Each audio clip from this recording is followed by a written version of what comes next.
The first people who crossed the frozen waters toward Greenland had no idea they were sailing into one of the most consequential places on Earth. To them, it was simply another horizon, another gamble against the sea, another search for land that might keep their families alive through another brutal winter. The icy coastline that emerged from the Arctic fog looked almost impossible to inhabit. Towering cliffs of ice reflected pale sunlight. Glaciers stretched beyond sight. The silence was broken only by crashing ice and the distant cries of seabirds. It hardly looked like a place that would one day influence the strategies of presidents, military alliances, global shipping companies, climate scientists, and the world's largest economies. Yet today, Greenland sits at the center of conversations that could shape the 21st century. How did a land covered by an ice sheet become one of the most strategically valuable territories on Earth? The answer begins thousands of years before modern politics existed. Long before European explorers reached the Arctic, Greenland belonged to people who had learned to survive where survival seemed impossible. Successive indigenous cultures crossed from North America, adapting to one of the harshest environments ever inhabited by humans. They hunted seals through breathing holes in the ice, pursued whales across freezing waters in skin-covered boats, and built communities that relied not on conquering nature, but understanding it. Generations passed down knowledge that no written map could capture. They read snowdrifts like road signs. They could predict changing weather from subtle shifts in the wind. Every hunt, every migration, every season depended on an intimate relationship with a landscape that outsiders often dismissed as empty. But Greenland was never empty. It was simply misunderstood. That misunderstanding would echo through history. Around the year 982, a man named Eric the Red arrived after being exiled from Iceland for murder, searching for opportunity. He explored Greenland's southwestern coast and discovered valleys where grass grew during the brief Arctic summer. Instead of describing the land honestly, he gave a name that sounded inviting, Greenland. Historians have debated whether the name was deliberate marketing or genuine optimism, but the result was the same. More settlers followed. Farms appeared along sheltered fjords. Churches were built. Norse communities established themselves on land that most Europeans considered unreachable. For several centuries, these settlements survived. They traded walrus ivory with Europe, raised livestock, and maintained cultural ties across the North Atlantic. At times, Greenland felt less like the edge of civilization and more like an extension of medieval Europe. Then something changed. The climate cooled during what historians call the Little Ice Age. Sea ice became thicker. Trade routes grew more dangerous. Harvests became less reliable. Isolation increased. Eventually, the Norse settlements disappeared entirely. No dramatic battle. No great recorded catastrophe. They simply vanished from history, leaving behind abandoned churches, empty stone farms, and one of archaeology's enduring mysteries. Meanwhile, the Inuit communities endured. They adapted where others struggled. Their survival wasn't based on forcing Greenland to become something else. It was built on understanding what Greenland truly was. That contrast still offers one of the most important lessons about the island today. For centuries, outsiders repeatedly viewed Greenland through the lens of what they wanted it to become rather than what it already represented. European kingdoms saw territory. Whalers saw opportunity. Explorers saw glory. Scientists saw discovery. Military planners saw geography. Investors saw resources. And now, world powers increasingly see something even larger. A strategic crossroads connecting continents.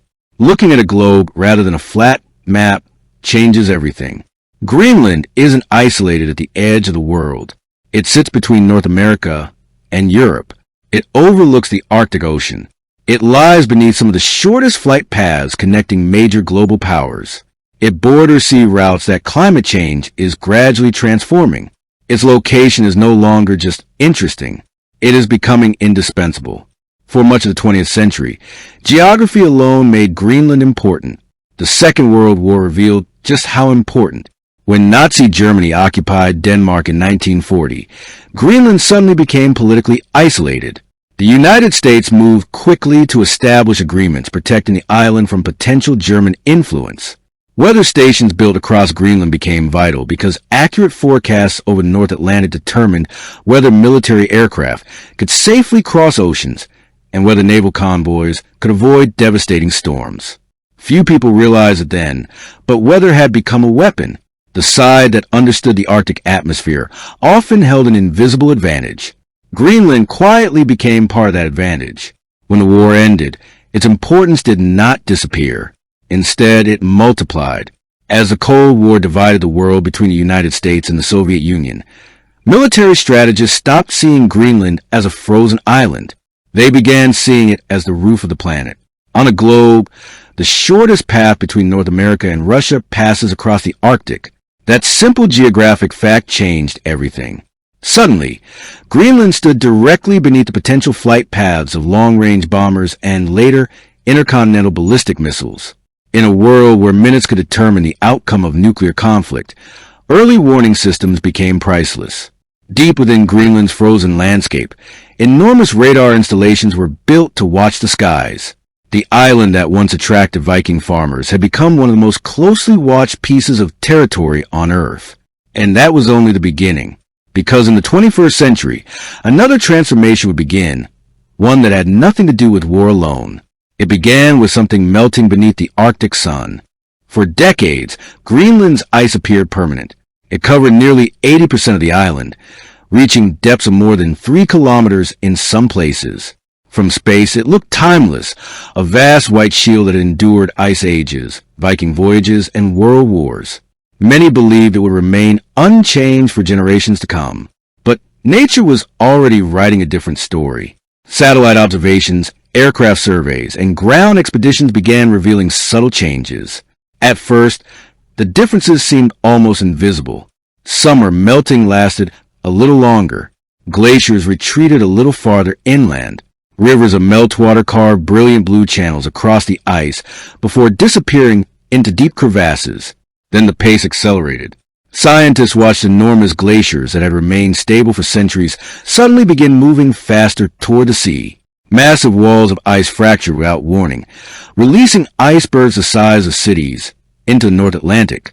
Some calving events were so powerful they generated seismic signals that instruments thousands of kilometers away recorded them as if they were earthquakes.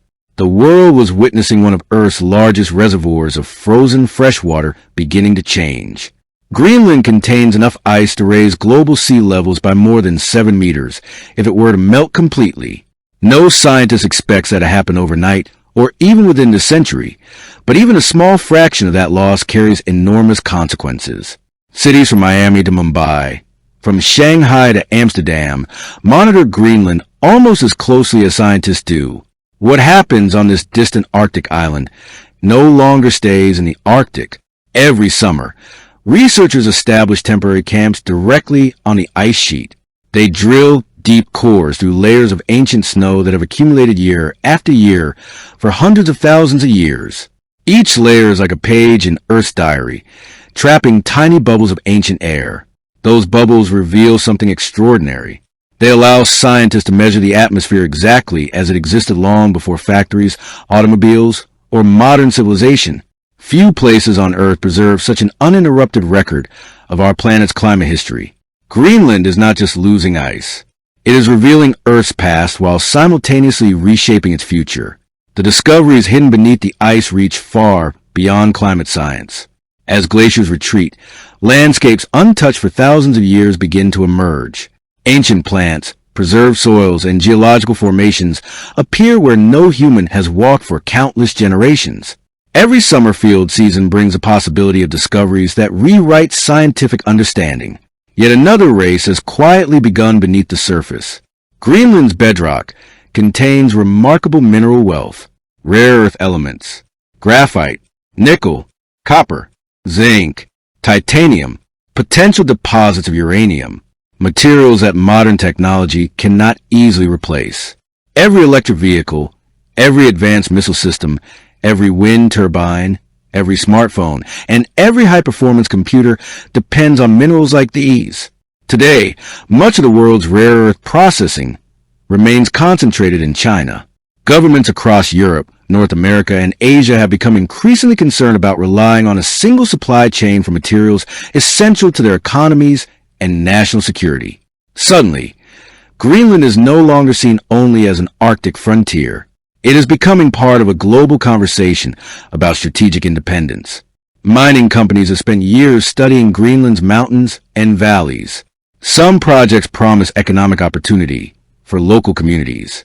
Others raise difficult questions about environmental protection, indigenous rights, and the future identity of the island itself. Development offers jobs and infrastructure, but it also carries risks.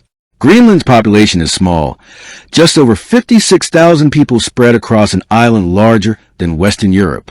Most communities remain connected not by highways, but by boats, aircraft, and helicopters. Decisions made about resource development affect far more than economics. They shape culture, identity, traditions, and the relationship between people and one of Earth's last great wildernesses. These debates have become increasingly central to Greenland's political future. Although Greenland remains part of the Kingdom of Denmark, it has steadily gained greater self-government over recent decades.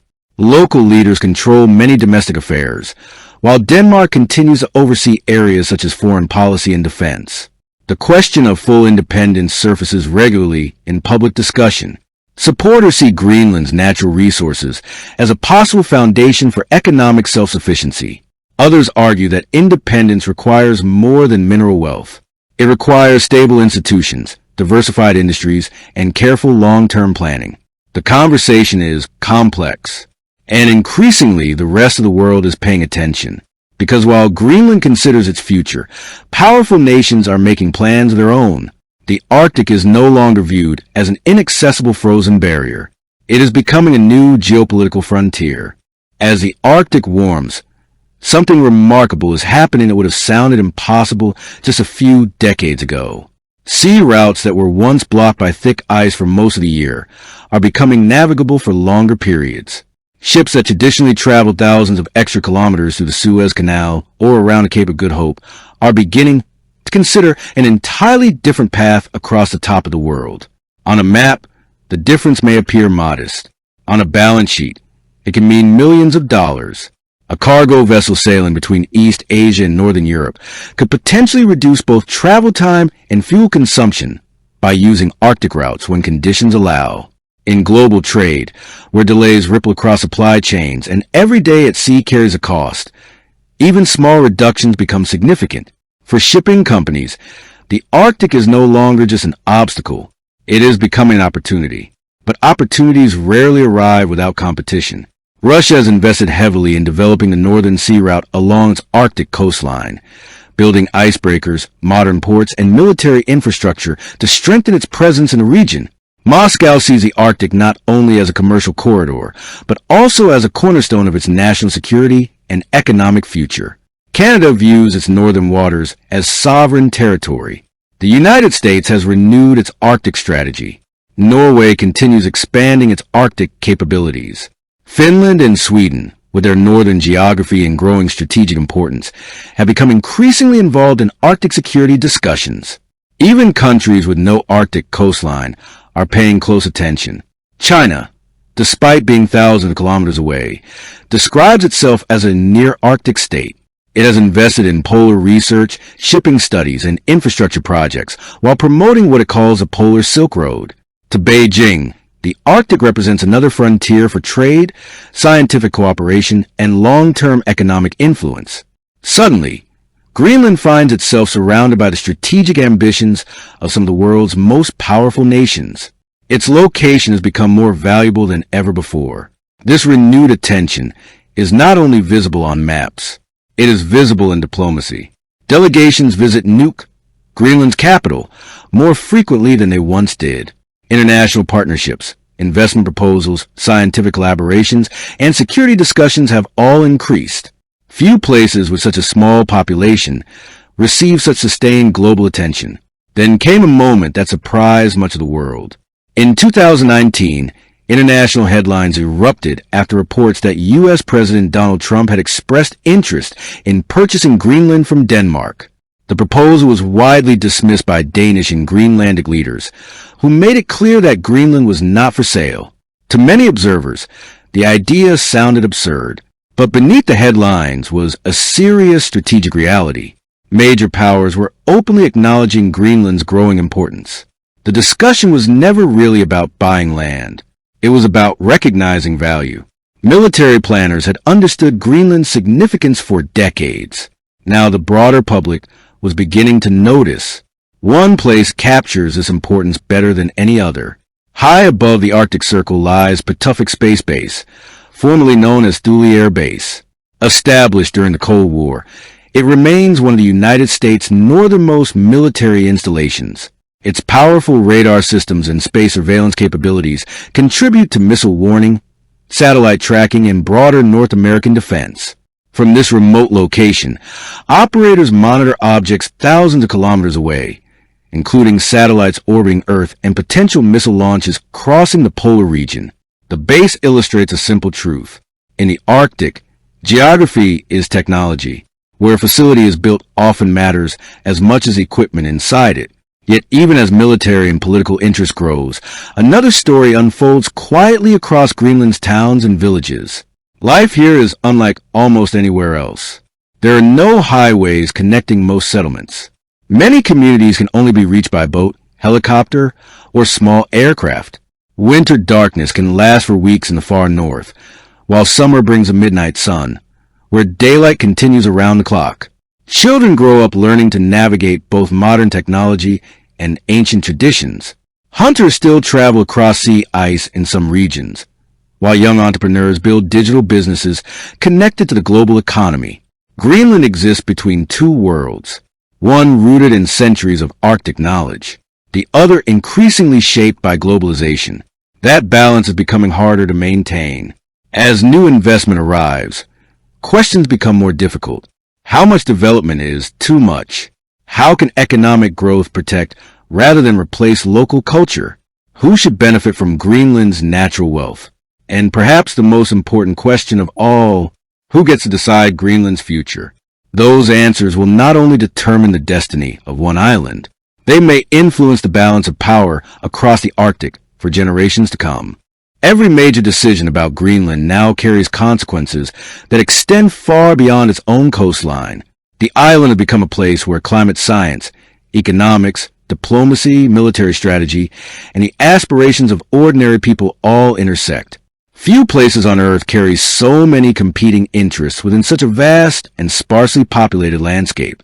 For Greenlanders, these global ambitions create both opportunity and uncertainty. In Nuuk, cranes rise above new construction projects while fishing boats still return each morning with catches that sustain families and communities. Modern apartment buildings overlook ancient fjords where Inuit hunters have traveled for generations. Smartphones connect young people to the rest of the world, yet many still learn traditions passed down through centuries of Arctic life. The future is arriving quickly, but the past has never truly left. Fishing remains a backbone of Greenland's economy, accounting for the vast majority of its exports. Cold, nutrient-rich waters support valuable species, such as shrimp and halibut, providing employment across the island. Unlike headlines about rare earth minerals or military bases, fishing is not a future possibility. It is today's reality. That reality explains why many Greenlanders approach rapid industrial development with caution. Mining projects promise investment, jobs, and infrastructure, but they also raise difficult questions. How can fragile Arctic ecosystems be protected? What happens if global commodity prices collapse after billions have been invested? Can local communities truly benefit if foreign corporations own much of the expertise and capital? These are not theoretical debates. Several proposed mining projects have sparked years of political discussion, environmental assessment, and public consultation. In some cases, concerns about radioactive waste associated with rare earth mining became so significant that elections were influenced by the issue. For Greenland, every decision carries unusually high stakes. With such a small population, even a single major industrial project can reshape local economies, housing markets, and public services. At the same time, Greenland's leaders know that economic independence requires sustainable sources of revenue. The balance is extraordinarily delicate. Too little investment could slow development. Too much, too quickly, could transform the island in ways future generations may regret. This dilemma has become one of Greenland's defining challenges. Yet while politicians debate policies on land, scientists continue making discoveries beneath the ice. Using satellites capable of measuring changes in Earth's gravity, researchers can now calculate how much ice Greenland loses each year with astonishing precision. Aircraft equipped with lasers fly across glaciers, measuring changes of just a few centimeters. Autonomous instruments record temperatures, ocean currents, and ice movement throughout the year, even during the long Arctic winter. The picture they are assembling is one of remarkable complexity. Not every glacier responds in the same way. Some remain relatively stable. Others retreat rapidly. Ocean temperatures, snowfall, bedrock shape, and atmospheric conditions all interact in ways scientists are still working to understand. Greenland has become one of the world's largest natural laboratories. Researchers from dozens of countries collaborate here because what they learn does not only apply to Greenland. It improves climate models used by governments around the world. It influences flood planning in coastal cities. It shapes international climate policy. In a very real sense, Greenland has become one of Earth's most important classrooms. And while scientists look downward into the ice, another group is looking upward. The Arctic sky is becoming increasingly important for space operations. High-latitude locations provide unique advantages for tracking satellites, monitoring space weather, and maintaining communication with spacecraft traveling over the poles. As humanity becomes more dependent on satellites for navigation, communications, finance, and national security, Greenland's position gains yet another layer of strategic significance. It is remarkable how often the island's importance comes back to the same simple fact: its location. Whether discussing ancient migrations, Viking exploration, Cold War defense, global shipping, climate research, mineral resources, or satellite tracking, geography remains a common thread. Greenland has not changed its place on the map. The world has changed around it.